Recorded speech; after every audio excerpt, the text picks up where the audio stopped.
Keith has always been a voracious reader with a dream of publishing his own book. Keith has taken a step in the ring with his first published story, which is Wait For Me. He is a reputable businessman and a proud Iron Man. That deserves a round of applause. He's completely Iron Man, everyone. He deals in brown goods, but not brown sugar.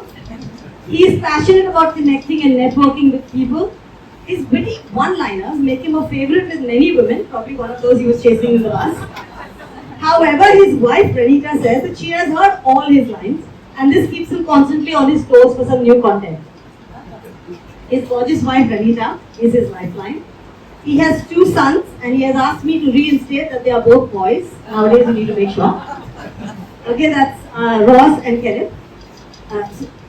Keith has always received rave reviews about his writing, and he is in the process of writing another book. So that deserves another round of applause. Give him a round of applause, everyone.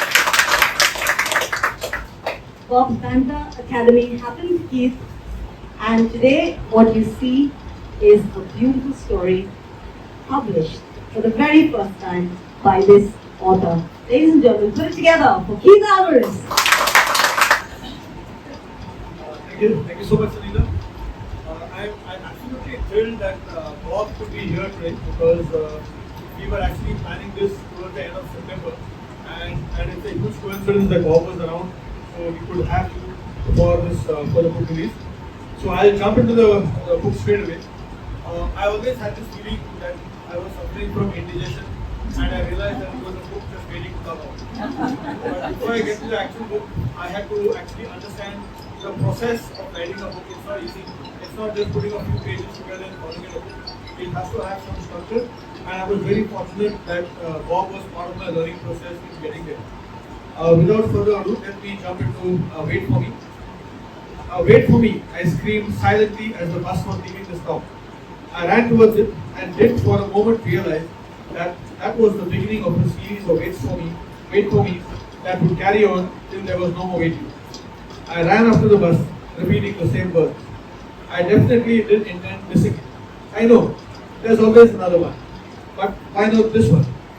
I belted down the road, arms pumping, puffing and puffing. Reaching for the door, I swung gracefully through it. But no, it didn't go exactly the way I planned it. I stumbled onto the back of someone standing just inside the door. She looked around, and if looks could kill, I'd have been a pile of ashes smoldering on the doorstep. I was just about to apologize when the bus gave another lurch, and I was again thrown against her, with her screaming at me as though I was a molester. People haven't crashed for less. She shuffled forward to put some distance between us.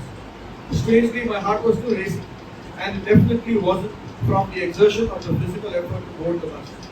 That executioner's dead stare had unsettled me. It wasn't fear. It just made my heart skip a beat. Was I going to burst into song and sway in the aisle? The bus conductor snapped his fingers at me and demanded the bus fare. I handed over my crumpled currency note. The bus braked suddenly and a two-wheeler rider crashed into the back of the bus and tumbled off. That distraction was enough to get me refocused on my first day at work. I had to snap out of it. This wasn't the movies after all. I had been spinning fantasies in my mind. Boy runs for the bus.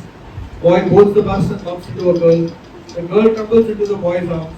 They lose themselves in each other's eyes. They have kids and live happily ever after. While I was lost in thought, imagining how our kids would look, she stepped around me and alighted at her destination. I craned my neck to make a note of the bus stop. Wait for me, sweetheart. Presumptuous? Of course. Did I care? Yes. Enough to fight for her. Thank you so much.